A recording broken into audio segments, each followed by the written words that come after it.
Welcome to Redvee TV Instant Reaction, supported by Chapel House for the 2023 season, following St Helens' 34 points to 4 victory over the Castleford Tigers. You've been put off, David. Is it because we're back together again? Second show in a row. It's just because some kids just slapped me on the ass.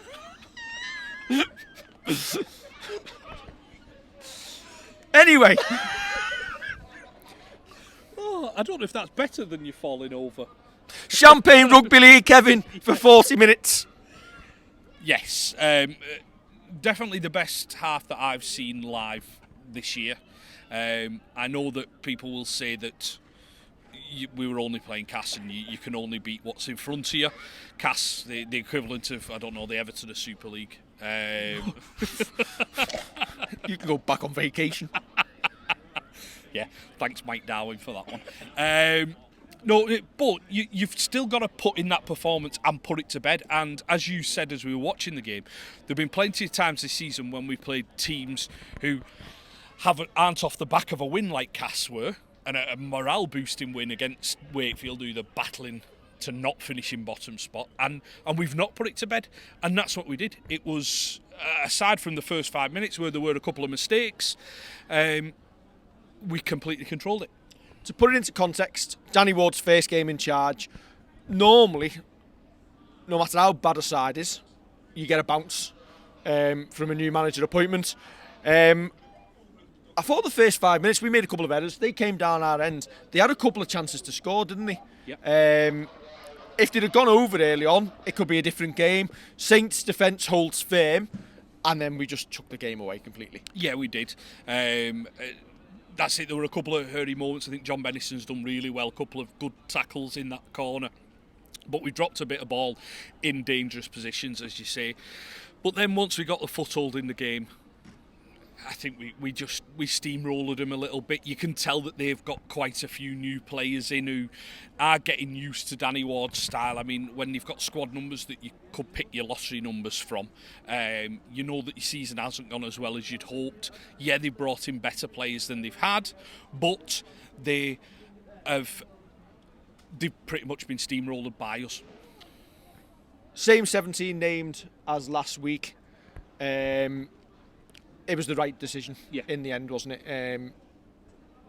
You've got players who are going to come back, but everybody who's put a shirt on tonight is going to find themselves hard done to if they don't stay in that team next week.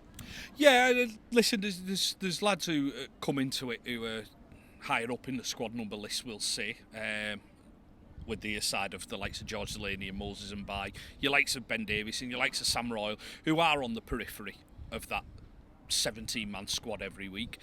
You would expect somebody like Conrad Harrell to come back in, and you would expect when you get Matty Lees back, he will probably take the place of somebody like Sam Royal and come straight back into or Dan Norman even, come back straight into the 17.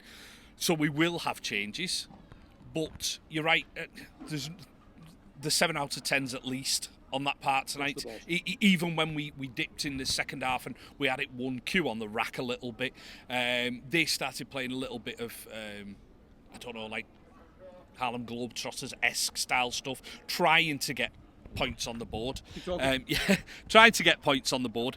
And they... back? Yeah, they're trying to get points on the board, but we still held firm. We only allowed them to get in once.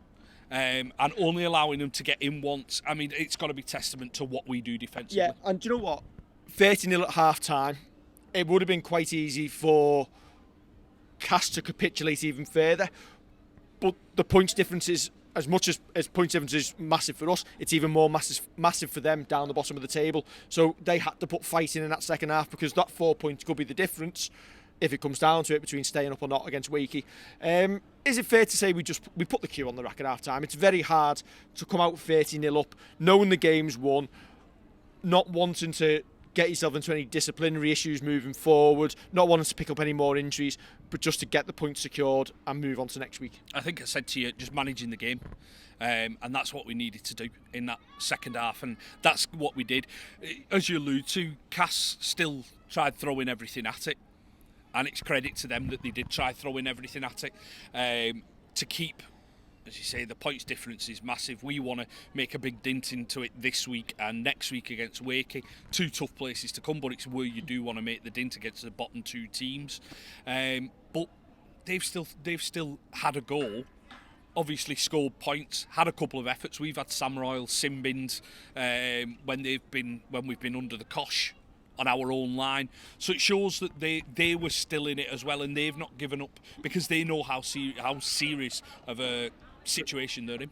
And still our defence pretty much held solid for us. Points difference now ahead of Wigan's game tomorrow at Catalan, which we hope goes Catalan's way.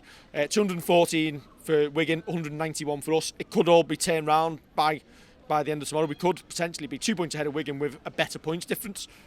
Knowing this, Wigan will go and win now. Lee have been banjoed tonight over at Hull KR. That puts us 4 points ahead of Lee with a massively greater points difference.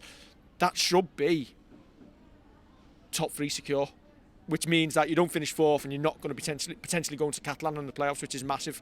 Next few weeks now could potentially be a decider between who gets a home game, a home semi-final between us and Wigan.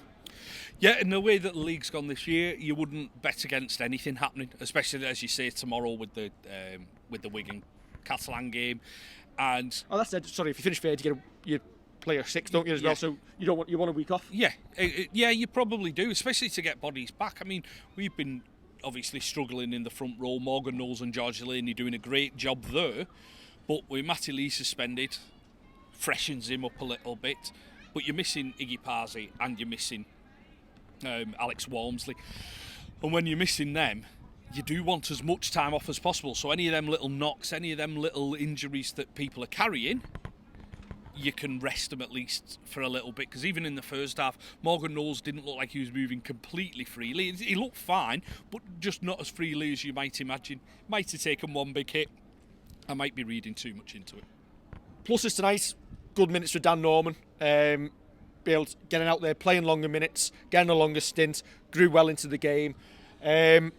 James Roby won't need his shirt washing. Did a tremendous 65-minute stint on the bike on the sideline because he just wasn't needed to come back on. I thought that's where you'd gone before. I thought you'd just gone checking his stats on the bike, how many K he'd done on it. So. I tell you what, he's done more on a bike than I could do.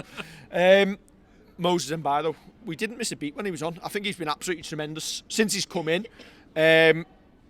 I think I've mentioned it before. I think he offers more than Lussick.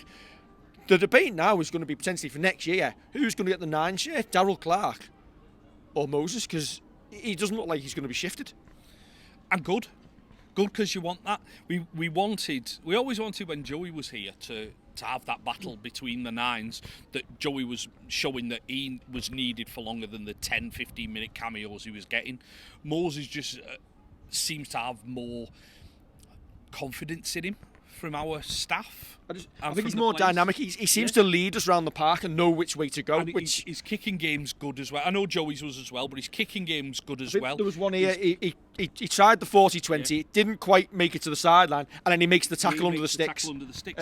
Yeah, and there's a couple of times where he'll see the short sides on rather than coming back across the park, and it might be a little bit of a narrow short side, but he thinks, hang on, we're 3-on-2 here, we're going to go for it. Comes off, doesn't come off. It's just keeping defenses as honest as they can. He looked great tonight. I think him and Sione started well. I thought he was good apart from his brain farts at the end where first half. Makes a 25-metre break, has men to his left and right, doesn't even make a step and just thinks I'm just going to plough through and doesn't. But if we're picking people who I think absolutely stood out and were absolutely tremendous at everywhere tonight, James Bell once again. I know Kev Cunningham and Dave Howarth mentioned him on Instant Fan Reaction last week. The guy is absolutely everywhere on the park. He's tackling, he's linking up, he's running it in, he's passing, he's always looking lively. He's not giving the defensive line a minute to think. He's making sure that he's, again, keeping them honest, making sure that they don't know what he's going to do. He does. He absolutely does. But they don't. And that is, it's massive from your 13, and him and Morgan Knowles as the season goes on, whether Morgan stays in the front row or drops back to his usual 13, that's going to be a really interesting and key place for Saints to continue the forward battle against the teams that I would look at keeping Knowles in the forwards, just because you're so well stocked in that area. Paul Wellens made the decision last week to go with John Bennison over T. Ritson. He said obviously he'd be happy to have either in the team. John Bennison has got the call. I've flip-flopped. Now earlier in the year I thought I preferred Ritson for his pace, and just because I think he gives you more balance in terms of being able to spread the ball. I've changed my mind. I think at this moment in time, it's right that Bennison's got the shirt. When he's come in, he's put more in, if that, or not put more in, but looked more comfortable and confident, safer defensively. Knows he scored a great try tonight, coming in off the touchline and going in under the sticks. I just think at this moment in time, he's a slight level above T. That's probably because he's had more Super League experience. He's a young lad who they've moulded. He puts all that effort in, and I know what you mean. You don't mean T doesn't put effort in. I know what you mean by that. I think things are going right for him. Yes, there's the drop ball that he's put his hands out to try and catch instead of getting himself under or leaving it if he doesn't think he's going to get there. But he looks sound defensively as well. He looks great. Like in the corner, he's made 2 good tackles early on in the game to make sure Cass don't score. He's took his try really well down that end, where he's on the last tackle weaved in and ended up going in under the sticks. I think it keeps the edge more solid, and obviously, as what you've just said there is massive as well. Not only the Super League experience, but going into the business end of the season, the big game experience. Yeah. He's done it in a grand final. He knows what it takes. Yeah. I think it's the right call. I do. I think it's the right call. And not only that, Wello said that he's made that call because John Bennison can play in a couple of different positions. Obviously, he can play fullback. I wouldn't mind him if he had to play a game at the centre, because I think he is solid enough to play there as well. Whereas T possibly doesn't quite give you that flexibility. So I get why he's been put in, and he's proving he's worth in the shirt. I don't think there's much more to add off the back of that performance. 700-800 Saints fans come over tonight in tremendous voice throughout, adding to the songbook. Yep. I'm sure it'll be playing on your mind going home. Yeah. I don't know, I've got a hankering for tequila. Delaney. I'm not singing it. You've got me back from 2 shows. I'm not singing it on my second show back. Right. I think that is us done and dusted. Yep. Roger, Cass fan. Yep. We hope we're back here next year. We'll go banjo wakey next week, because I much prefer this place to Wakefield.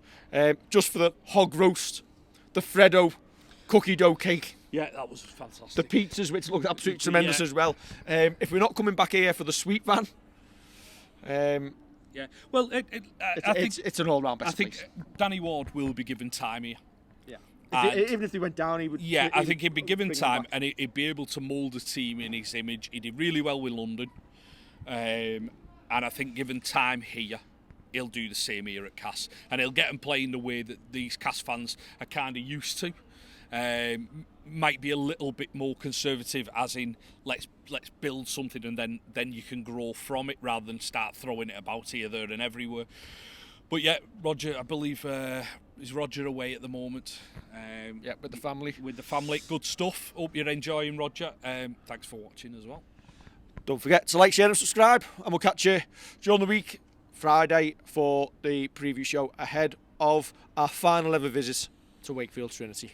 Catch you soon.